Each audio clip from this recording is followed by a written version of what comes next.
গোলাপের শুভেচ্ছা দিয়ে আজকের শুভ সকাল। এই গোলাপটি দেখেছেন? আমার বিশ্বাস খুব কম মানুষই দেখেছেন। একসাথে অনেকগুলা, এবং রংটি কি মনটা ছুঁয়ে যায় রংটি দেখলে পরে। এবং গন্ধ, তার মানে রং এবং গন্ধ দিয়ে আদর্শ গোলাপ বলতে যেটি বোঝায়, এটি সে ধরনের একটি গোলাপ। আমার যতদূর মনে পড়ছে এটাকে ফ্লোরিবান্ডা রোজ বলে। ফ্লোরিবান্ডা একসাথে অনেকগুলা, মিনিয়েচার ফ্লোরিবান্ডা, ছোট ছোট গোলাপ একটি থোকায়। আমাকে গোলাপ নিয়ে অনেকেই আপলোড করতে বলেছিলেন, এর আগে করেছি, কিন্তু আজকে এটি দেখে আমি মুগ্ধ, সত্যিই মুগ্ধ। আপনারা নিশ্চয়ই মুগ্ধ হবেন। আমাদের বাগানে এই ধরনের ওয়াইল্ড রোজ আছে, সেটি একটু ঘুরে ঘুরে আপনাদেরকে দেখানোর চেষ্টা করি। তাহলে গোলাপ প্রেমীরা একটু হলে পরও তাদের ক্ষুধাটা মেটাতে পারবেন। আমি এখন আমাদের যে গোলাপ বাগানের একটি বেড, সেখানে দেখেন কত ছোট ছোট সুন্দর গোলাপ ফুটে আছে। এগুলোই খুশবু ছড়ায়। বড় যে গোলাপগুলো এখন পাওয়া যায় ওগুলোতে অতটা খুশবু নেই, কারণ ওটি বড় করা হয়েছে, কম্প্রোমাইজ করা হয়েছে খুশবুর সাথে।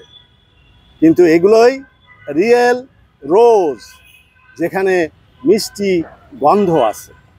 রোজে যে মানুষ পাগল হয়, গোলাপে মানুষ পাগল হয় তার রং এবং গন্ধ। এটি টিপিক্যাল গোলাপি রং।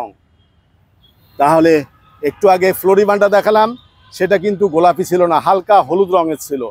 হ্যাঁ, এখন এটি গোলাপি রঙের রিয়েল রোজ বা ওয়াইল্ড রোজ। এখন এটি সাদা গোলাপ। আমি এর আগেও সাদা গোলাপ দেখিয়েছিলাম, ওটা বড় সাইজ ছিল, ওটা হাইব্রিড। এটা কিন্তু হাইব্রিড নয়, ওয়াইল্ড।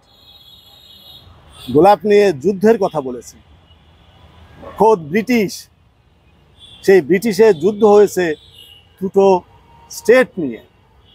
কেউ সাদা গোলাপের পক্ষে, কেউ লাল গোলাপের পক্ষে। সুতরাং গোলাপ 5 মিলিয়ন বছর পূর্বে উদ্ভূত, এবং 5000 বছর আগের থেকে এটা চাষ করা হয়। চীনে এটা চাষ করা হতো, এবং গোলাপ এত জনপ্রিয় হয়, শেষে চাষের জমির পরিমাণ কমে যেতে থাকে।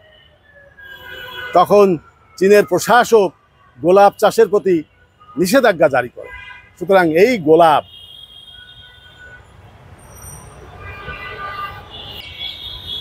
এই যে গোলাপের বেডটি দেখেন এখন সুন্দর পরিপাটি লাগছে। এ থেকে এই যে কেটে দেওয়া হয়েছে, এর ফুল আসবে। আমার প্রিয় অধ্যাপক, আমার মাস্টার্সের থিসিসের সুপারভাইজার গোলাপ প্রেমী ছিলেন। উনি বলতেন গোলাপের যদি ফুল কেটে না দেওয়া হয় তাহলে নতুন করে ফুল আসে না।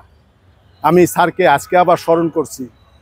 এখন আমাদের এই যে প্রিয় মালিবৃন্দ, এই তীব্র গরম, আমরা তো বেশিরভাগ সময় ঠান্ডা বাতাসের নিচে থাকতে চাই। এরা এই যে দুইজন রোদের মধ্যে এই গোলাপ বেডগুলা সুন্দরভাবে পরিচর্যা করছে। তোমাদেরকে ধন্যবাদ। অন্য যারা কাজ করতে তাদের সকলকেই ধন্যবাদ। তোমরা এই বাগানকে সাজিয়ে রাখো, আমরা উপভোগ করি। অনেক অনেক ধন্যবাদ। ভালো থাকো।